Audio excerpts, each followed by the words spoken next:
డబ్బులు ఒక ₹1 ఇచ్చేయడానికి ఆలోచించను, కానీ ఒక పుస్తకం ఇవ్వాలంటే చాలా ఆలోచిస్తాను.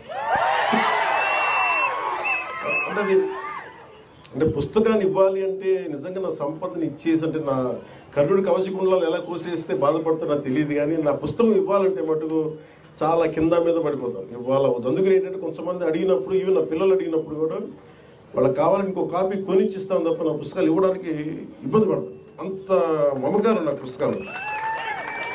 ఎందుకు ఇంత మమకారం అంటే, నా జీవితంలో ఎప్పుడు కూడా పుస్తకాలు అనేది, పుస్తక పఠనం లేకపోతే నేను ఏమైపోయేవాడిని అనిపిస్తాను.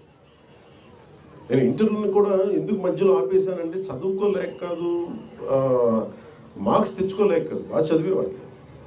కానీ ఎందుకంటే నేను కోరుకుంటున్న చదువు పుస్తకాల్లో లేదు, క్లాస్ రూమ్లో లేదు.